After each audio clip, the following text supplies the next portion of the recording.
Hello Pisces, Sun, Moon Rising, and Venus Signs. Kamusta kayo? Sana po ay nasa mabuti kayong kalagayan. Welcome back po sa Star Tarot. Kung bago kayo rito, welcome din kayo. Thank you for your support. I truly appreciate it. God bless you all po, Pisces. Tignan natin kung ano mga mensahe ninyo for today. By the way, please subscribe, like, share, and comment po. No? Mag-iwan po kayo ng comment if the messages resonates with you. Thank you. First message ninyo is Princess of Summer. Ayan. So, napakaganda nito kasi parang napaka-delicate ngayon ng pakiramdam ninyo. Feeling ko ang iba sa inyo parang you are becoming sensitive sa ngayon. You know, parang napakalambot ng puso ninyo, napakabait ninyo, yung ganun ba? And sabi dito, you can expect to kindle a new romantic relationship or close platonic friendship. You may suddenly receive an emotional message from someone or be invited to a social event. Ayan. So, ang iba siguro sa inyo ngayon, baka magsisimula kayo ng bagong relationship, bagong yugto sa inyong relasyon, something like that. Or baka, papasok kayo sa isang bagong love and romantic relationship. Baka merong kaligawan, no, ang iba sa inyo sa ngayon. Or baka meron kayong kaibigan, ano, na baka manliligaw sa inyo, or baka merong kaliligawan na kaibigan, yung na-develop na yung feelings niyo more than friends, yung gano'n, no? So, baka meron kayong pupuntahang ganong direction din sa ngayon, no? Pwede rin na may imbitasyon ang iba sa inyo rito, no, for a social event. We have ego. You may feel that you're trapped in your situation, but that's not true. Makapakiramdam nyo lang ito, illusion nyo lang, no, na trapped kayo sa isang sitwasyon at hindi kayo makalabas dito. Feeling siguro ninyo, hindi kayo yung magdedesisyon para sa sarili ninyo rito, no? Parang ganon. But that's not true, no? Hindi raw totoo yan. Illusion nyo lang, akala nyo lang yan. So, be careful not to overly focus upon material wealth, okay? Huwag masyadong magbibigay ng focus, no, sa material na bagay. At saka this is a time na to break free from negative thinking, no? Kasi baka ang iba sa inyo din, kaya siguro kayo kung ano-anong sari-sari ang maaaring naiisip ninyo because of negative thoughts, no? So siguro marami kayong mga naririnig na negatibo, no, na mga kwento at baka ina-absorb ninyo yan, no, sa sarili ninyo, even if it doesn't pertain to you or it doesn't pertain sa mga nangyayari sa buhay ninyo. Siguro masyado ninyong naka-absorb yung negativity na yan. Kaya pati kayo, no, nag-iisip kayo ng negatibo para sa sarili ninyo. So, pwedeng ganon. So, what else? We have awakening. Ayan. So, this is stagnant energy. Kasi, parang kung ano man ang mga pinagkakaabalahan ninyo, the divine universe is going to give you a break, no, from that. Kaya magkakaroon ng delay sa mga ginagawa ninyo, magkakaroon ng onting mga blockages so that magkaroon kayo ng time, no, para tumigil muna.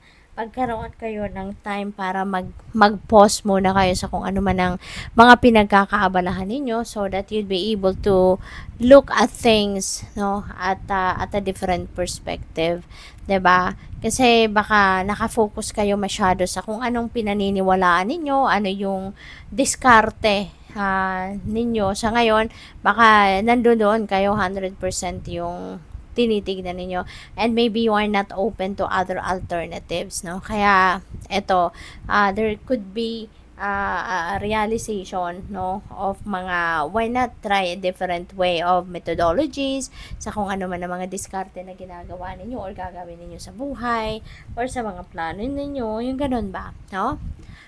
What else? We have Six of Summer.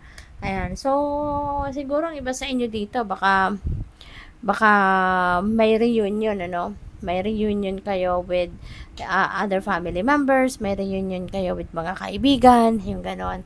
Maaari, no, na you are malayo geographically from your children or from your parents or from your siblings, yung mga ganon. Kaya pwedeng namimiss mo sila, pwedeng nagbabala ka ngayon na umuwi, pwedeng gusto mo mag-travel home, yung ganon. And pwede rin, ano, na nagsisenti kayo sa ngayon, nagmumuni-muni kayo, kaya mas lalo lang ninyong namimiss yung mga mahal ninyo sa buhay, kasi nga, nagsisenti kayo, inaalala mo ngayon sila, no? Yung ganon. So, tignan natin kung ano pa ang mga messages ninyo. And before I go on, I would like to say thank you na rin sa lahat ng suporta ninyo po sa aking channel. Thank you for sending me super thanks. Mga donasyon ninyo yan. Maraming thank you. God bless you more. At saka sa mga hindi nag-i-skip ng ads, no? Maraming salamat din po for your time and support sa channel ko. God bless you. Me Talks, repairing the body, mind, and spirit. This is what you really need right now, lalo-lalo na meron kayong ganitong sitwasyon, ano, na magulong isip ninyo, negatibo yung maaaring laman ng isip ninyo. Kaya kailangan ninyo ng Me Talks. Okay, you need to rest, you need to focus on yourself, you need to give time sa sarili ninyo na recharge kayo, makapagnilay-nilay, makapagmuni-muni, do some kind of introspection and contemplation, yung mga ganon, para makakapag-isip kayo ng mabuti, makakapag-isip kayo ng maayos, okay? And with that, no, when you are grounded, when you are rested, you will be grounded, and at the same time, magandang pakiramdam, magiging maluwag ang inyong pakiramdam, kaya mas makakapag-isip din kayo ng maayos. We have 44, perfect storm, the courage to step into life. Ayan, so siguro merong gulo, merong problema, merong mga obstacles siguro na encounter kayo lately or ngayon, mga panahong ito. Kaya ngayon, ano, maglalakas ng loob ka na harapin ito. Maglalakas ng loob ka na i-address kung ano man ang mga problema ito, which is really good, kasi hindi talaga maganda na iiwasan natin o i-avoid natin ang problema, diba? At mas magandang harapin, and that's what you are going to do. What else? We have the wall, obstacles. Speaking of obstacles, ito, meron talagang mga maharing obstacles na pinagdadaanan or na-experience ang iba sa inyo sa ngayon. And, maganda rito, tignan ninyo, nagliliwanag na ang paligid, no? Madilim itong mga part na to, so nandoon kayo sa puntong parang tinitignan ninyo or dinaramdam ninyo yung mga problema na yan, kung ano man mga sagabal na yan ngayon sa mga sa buhay ninyo, no? Pero merong butas dito, 'di ba? Pumapasok na yung liwanag. Ibig sabihin, unti-unti na siguro din kayo na nagkakaroon na ng linaw sa inyong isipan, nagkakaroon na kayo ng siguro bagong perspective, nagkakaroon na siguro kayo ng light bulb moment, nagkakaroon na siguro kayo ng new inspiration sa ngayon, at unti-unti baka naiisip nyo na ngayon ang mabuti ninyong gawin to get around that obstacle. Kaya unti-unti, eventually, you know, mababalot na yan ng liwanag, matatabunan na yung dilim na yan na part sa buhay ninyo, matatabunan na yan ng liwanag. So ibig sabihin nun, masusolusyonan mo na ang inyong mga problema. Okay? So tignan natin kung ano pa ang mga messages for you for the week.